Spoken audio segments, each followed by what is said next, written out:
Hello, Professor Mitt. Today I'll be telling you about my Summa article in this video. The question that was asked, well, not really a question, but the article is about Is the Soul a Body by St. Thomas Aquinas, which has been rewritten by me. I may look a little different since the last time I met you. I had my hair down to here, past the shoulders. Now we're bald. Next slide. Okay.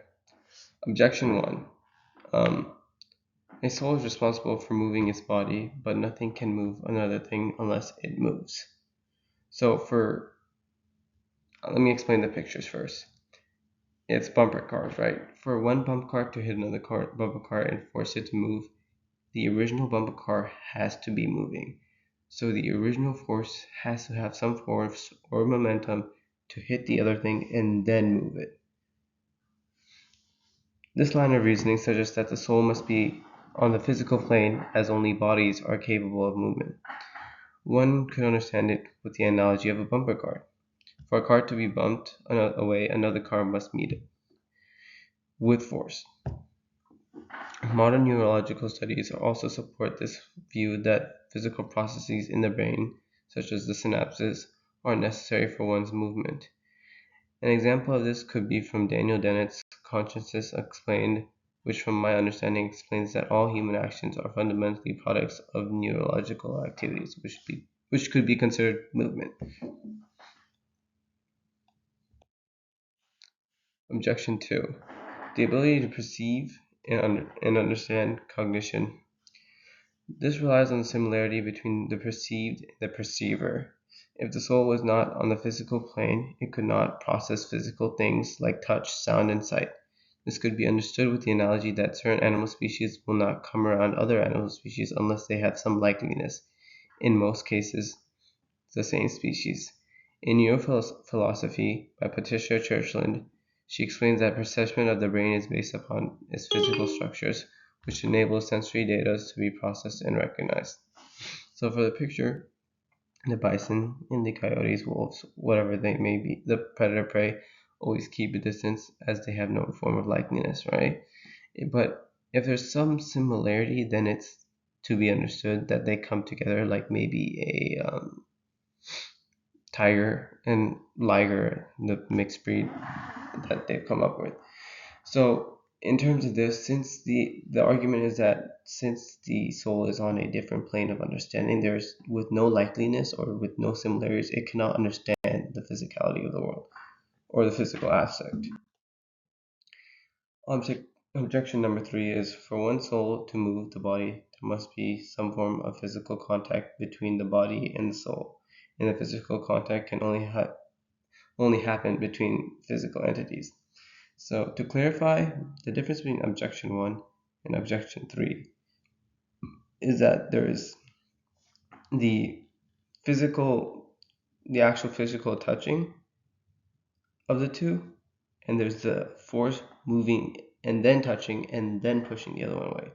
So objection 1 is the initial force and then which causes the other object to move.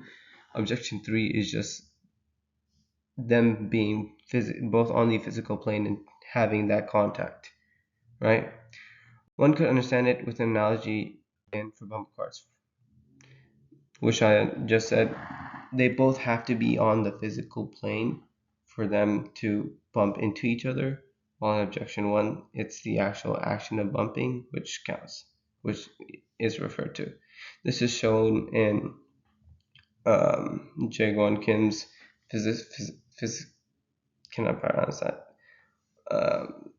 Which says that causation requires spatial interaction, which would exclude non-physical entities. So as a soul is not known as a physical entity, it wouldn't be in this physical plane, so it cannot cause movement as it's not physical. Said contra. So philosopher Thomas Nagel, in his book Mind and Cosmos, critiques physicists, basically people who believe that everything is physical, for the accounts of consciousness. He notes that materialism in a way fails to account for the immaterial aspects of human experience, which implies that the soul is not a physical entity. So what I mean by fails to account for, or he means by not by failing to account for the immaterial aspects of human experience is the human feeling, human touch, human emotions, not touch, um, that we feel, which can't be explained by physicality. It is something that's in our minds and something that we feel emotionally, which is not a physical feeling. So, for the response, one soul is not a body. Well, there's no pictures or for this, as it's pretty self-explanatory. And it's hard to stick a picture with all three of these points. But one soul is not a body or a part of the body, but rather it's a principle that forms it. To lower the soul onto the plane of physicality is to completely denature it and misunderstand what the soul truly is. The soul is known as the first principle of life and existence, which enables one's actions, cognition, but operates without being a physical substance. If the soul were a body, it would be subject to the same constraints as other physical entities, such as decay. However, the soul is distinct from the body in the manner that it imparts life and unifies the body's operation as a whole rather than that of a material component.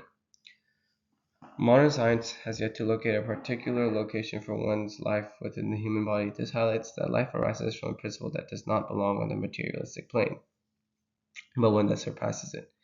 An instance of such is in consciousness,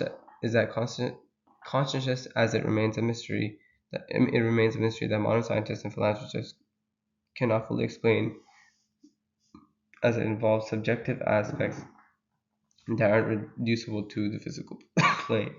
Sorry, I'm a little sick. Similarly, the case in which a body can still exist without a soul, a corpse in this example, shows that life depends on something more. And this something more is the soul, as it operates as a non-physical force that influences the body's function while remaining distinct from it. To summarize both these 2 points up, is that the soul is not on the physical plane. And yet, to refute the whole points of the physicalists that everything is physical in life, is that without the soul, even if our body is fully, every part of the body is on the earth, without the soul, we are just a dead body, a corpse. So we need something past the physical plane, as there's nothing missing from the body, for us to survive and live. This distinction between living and non-living lies not only in the physical structure of things, but also in the principle. Without the soul, one's body is just a collection of inert matter with no purpose. The soul transcends the physical plane with actions that cannot be explained by physical actions alone. For instance, reasoning, morals, and abstract thoughts are examples of such and have no correlation to the physical proceedings. Therefore, the soul must be a distinct and immaterial source of life, while also remaining united with the body.